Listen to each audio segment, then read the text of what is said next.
The story of Job. Chapter 1. Job's righteous life. Job lived in the land of Uz, a man who feared God and shunned evil.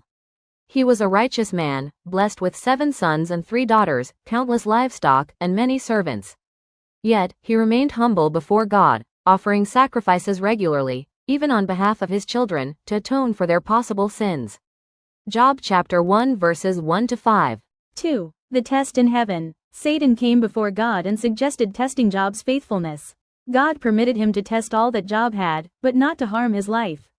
Thus, Job's possessions and children were placed under trial. Job chapter 1 verses 6 to 12.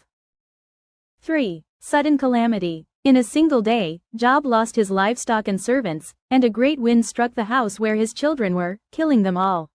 Yet Job fell to the ground and said, "The Lord gave, and the Lord has taken away. Blessed be the name of the Lord." Job chapter 1 verses 13 to 22. 4. Bodily affliction. Satan was allowed to afflict Job's body, and he was covered with painful sores from head to toe. Sitting among the ashes, Job scraped himself with a piece of broken pottery. But still, he did not curse God. Job chapter 2 verses 1 to 10. 5. The visit of friends. Job's 3 friends, Eliphaz, Bildad, and Zophar, came to see him. For 7 days they sat with him in silence, sharing his grief.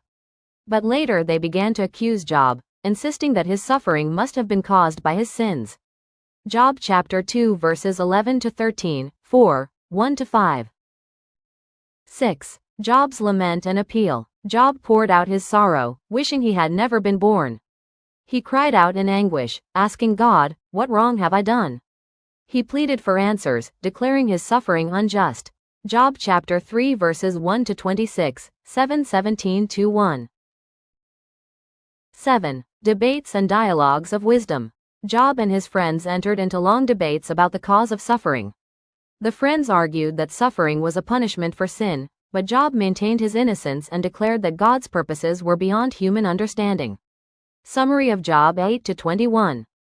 8. The speech of Elihu. A young man named Elihu spoke up.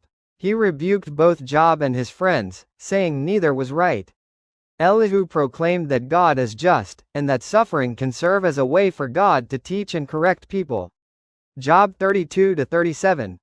8. The speech of Elihu. A young man named Elihu spoke up. He rebuked both Job and his friends, saying neither was right. Elihu proclaimed that God is just, and that suffering can serve as a way for God to teach and correct people. Job 32 to 37.